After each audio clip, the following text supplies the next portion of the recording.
gathering up with everyone and getting ready for the big build-up now?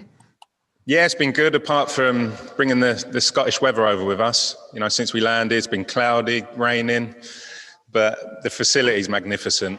We trained this morning, hotel's great, got the place to ourselves, so really impressed with the facility. So it's, you know, good to be away, good to see the boys again, and looking forward to getting going.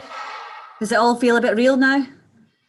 It does. The build-up's obviously been a long one. We had the World Cup qualifiers to deal with first, which was the focus. But now, you know, certainly the last few weeks, it's been about getting the squad decided and picked. But now it's real. We obviously got two of the boys that are going to meet up with us in Portugal, Billy and Scott, who played the other night. So now it's just about managing the loads of the players. Some have had a slightly longer break than others, so now it's just that balancing act in getting the training spot on before we got the two friendly games.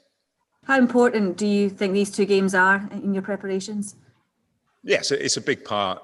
Obviously, by the time we get to that first friendly next week, some of the players have had a pretty decent break. Others have had a shorter break, so it's just about getting, hopefully, the last couple of bits fine-tuned, getting those match minutes in and getting them fully prepared for the first group game.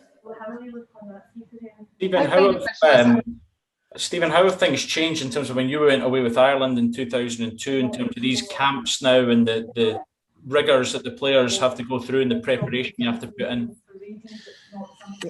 The major difference for me is the monitoring of all the players.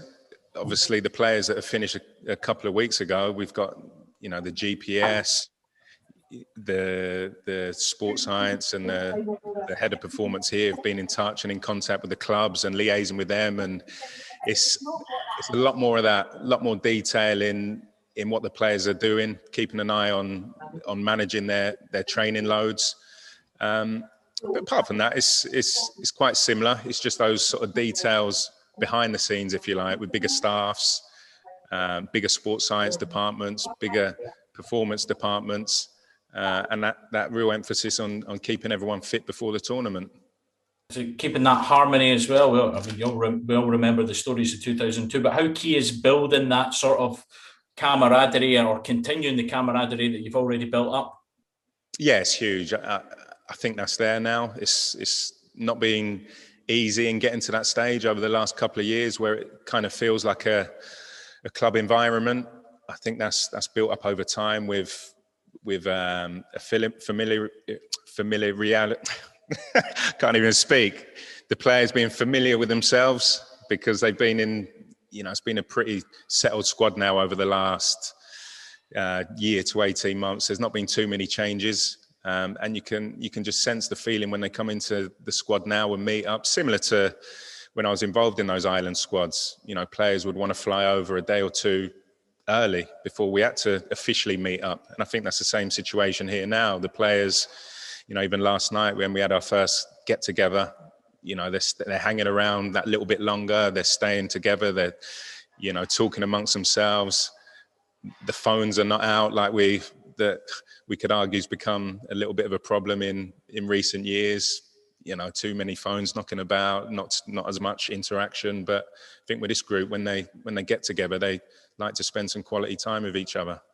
Just on that then, when you mentioned the phones and social media, is that something that you guys are going to tell the team to stay away from and put the phones away, or is it, and given everything that's going on with social media just now, or is it something you're going to embrace during the tournament? It's not something that's been mentioned in great detail as yet. I think on the whole, it's quite a sensible group with the social media and how they use it. I think the importance of what we're going into, I think will mean that they're going to have to carry that on. You know, for me personally, I think in this situation and going into this tournament, for me as a player, I would probably avoid it. I've got to be totally honest. For me, going into it, those outside influences that you can't control, I think, you know, at times you can do without and just do with the focus on going into the tournament, you know, affecting what you can affect on the pitch in your training and in your games, and not allowing the I've got to be honest, the growing negativity on the social media sites, which is developing. We're seeing it again in the last few days. You know, Marcus Rashford after the game the other night. There's just so much negativity around it at the minute. We need to go into this tournament with as much positivity and belief as possible. It used to be a cliche. Obviously, you're away for a long time. What kind of activities or events have you got planned to keep the players amused and entertained and busy? That's probably one of the key points of the international tournaments, because I remember when I went away in 2002, although it's the pinnacle of your career to get to a major tournament, it's not easy for everybody, being away from home for a month, being away from family. You know, if you're a player that's not getting too many minutes, remember in that Republic squad, there was players that got no minutes in the whole tournament. So it's not always easy. So it's about keeping the group occupied. I think it's a squad that's been picked on ability, but characters as well. It's that club environment. They enjoy being with each other. It's a group that enjoy being here. So that's the key thing. The golf course is on site. I'm sure at the right times, few might go out and have a little knock, maybe a few quizzes here and there. But obviously, the restrictions are still in place as well. So it's not like tournaments before where you could maybe leave the site, go into town to a restaurant or wherever it might be. We still need to be very careful and keep the bubble protected. So we're quite limited in what we can do, but you know, the bigger picture of it all is that it's a month of your life where you can create history forever. You know, so that's the key point, and I think the focus is going to be 100% from now going into the tournament. Is the plan to give everyone in the squad some game time over these next two friendlies? It'd be nice if we could. Obviously, we'll have to see, you know, in game how the games are going, situations that we might need to look at. So, you know, it's possible, but at the same time, it is about fine tuning in these two games, looking at possible scenarios, possible ways of playing, formations, looking at ideas, players in different positions. So there's only so much you can do in the two games. But yeah, it's something that, you know, we'll look at in the duration of the two games. Has everybody turned up fully fit, or is there anyone at all carrying little niggles or knocks?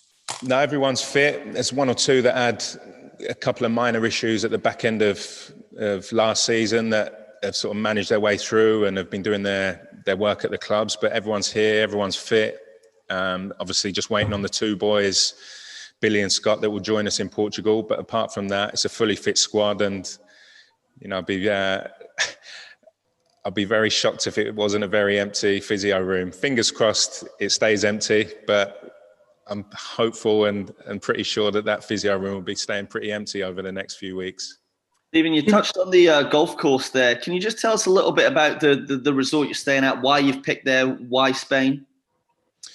Well, it's sort of a decision and conversation that we've had with head of performance, Graham Jones, with the sports science departments, and obviously above with Ian Maxwell and the board as well. In picking the suitable destination, the facility's first class. It gives us an opportunity, once the rain and the clouds have cleared, to get a little bit of sunshine. You know, the outdoor pool facility's there, the pitches are immaculate, the golf course is there, and it is a break as well.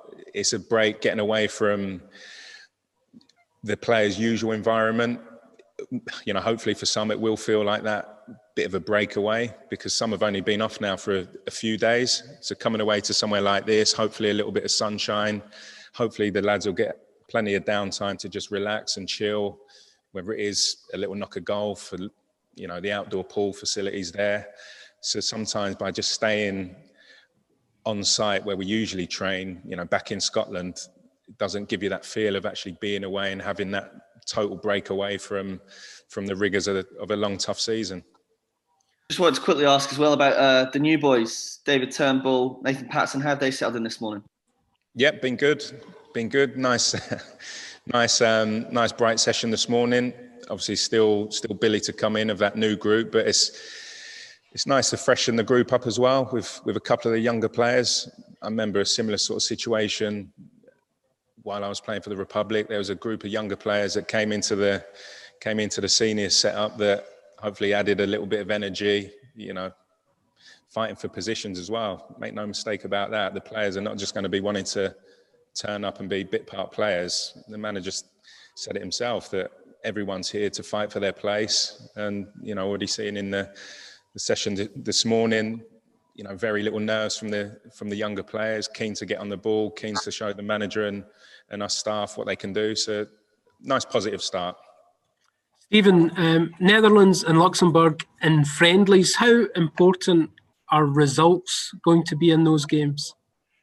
Obviously, it'd be nice to win the 2 games. You want to go into the tournament in the best shape possible, full of confidence, but it doesn't always work out that way, whether it's pre-season with your club going into the start of the season, or whether it's now the 2 friendlies going into the major tournament. You want to win both games, of course you do, but I think it's going to be about, fine-tuning the last details, looking at 1 or 2 options, hopefully giving as many of the squad as possible, as many minutes as possible.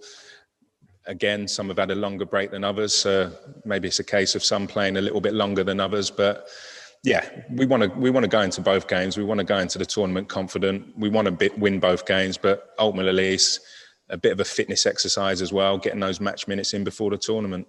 How similar in style would you say the Netherlands and Luxembourg are in style and quality to the opponents you're going to face in the tournament? Well, obviously, you can't deny the fact that Netherlands are a standard of opposition, but Luxembourg, having watched them in recent years, they're an improving nation. It shocked a few when they beat Republic of Ireland in Ireland, but individually got some decent players. It's a nation that the football's improving. The national team is getting better.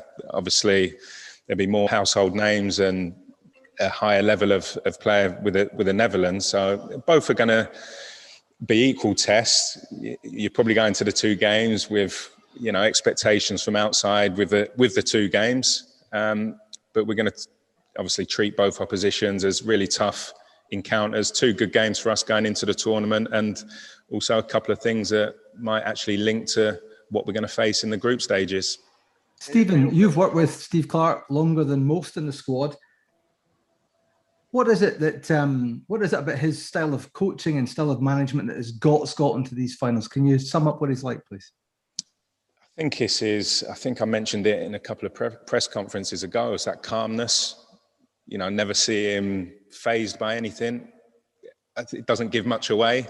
I think we'll all agree on that one. He doesn't give too much away emotionally. He was emotional after the game in Serbia, but I think he's also got that ability with him that what I found as a player, he can be tough to please, but I like that. I like the fact that if you get a well done from him, that it's more than a well done. You're doing very well. And I like that. I think that keeps the players on their toes a little bit, but I think with the balance of the staff we've got, there's a decent mixture of personalities. I'm obviously the younger one out of the group, so there's things that I can offer maybe with certain players where he might need maybe a bit more youth on his side. But no, it's just a pleasure to be working with him, and I can see from how I'm starting to coach and organise sessions when I'm setting them up that I'm taking 1 or 2 of his traits as well, moving a cone an inch or 2 either side, which he used to do to me when I was starting out. So a few of those traits are hopefully I'm employing now.